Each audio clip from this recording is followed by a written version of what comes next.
नमस्कार मित्रांनो, आपले स्वागत आहे सिद्धी समर्थ एज्युकेशनच्या परिवारामध्ये. आज आपण पाहणार आहोत लोकमान्य टिळक यांच्या पुण्यतिथीनिमित्त एकदम जबरदस्त भाषण मराठीमध्ये. चला तर मग सुरू करूया.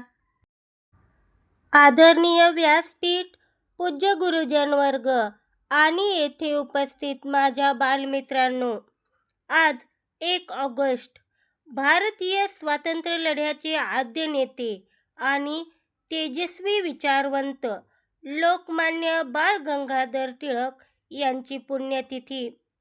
सर्वात आधी मी या महामानवाच्या स्मृतीस विनम्र अभिवादन करते. स्वराज्य हा माझा जन्मसिद्ध हक्क आहे आणि तो मी मिळवणारच, ही सिंहगर्जना करून इंग्रजी सत्तेचा पाया हादरून सोडणारे थोर नेते म्हणजे लोकमान्य टिळक.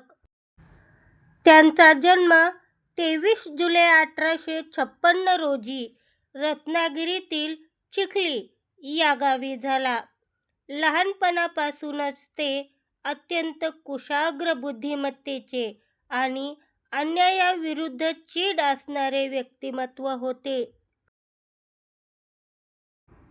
लोकमान्य टिळक हे केवळ एक राजकीय नेते नव्हते, तर ते शिक्षक, पत्रकार, समाजसुधारक आणि थोर विचारवंत होते. इंग्रजांविरुद्ध लढा देण्यासाठी आणि भारतीयांमध्ये राष्ट्रीय भावना जागृत करण्यासाठी त्यांनी केसरी आणि मराठा ही वृत्तपत्रे सुरू केली. लोकांनी एकत्र यावे, विचारांची देवाणघेवाण व्हावी आणि एकजूट निर्माण व्हावी या उद्देशाने त्यांनी सार्वजनिक गणेश उत्सव आणि शिवजयंती उत्सव सार्वजनिकरित्या साजरे करण्यास सुरुवात केली. त्यांच्या राष्ट्रसेवेमुळे इंग्रज सरकार घाबरले आणि त्यांनी टिळकांना 6 वर्षाची सश्रम कारावासाची शिक्षा देऊन ब्रह्मदेशातील मंडालेच्या तुरुंगात पाठवले. परंतु त्या कठीण काळातही टिळकांनी हार मानली नाही. त्यांनी तुरुंगात असताना गीता रहस्य हा अजरामर ग्रंथ लिहिला. 1 ऑगस्ट 1920 रोजी या महान युगपुरुषाने जगाचा निरोप घेतला.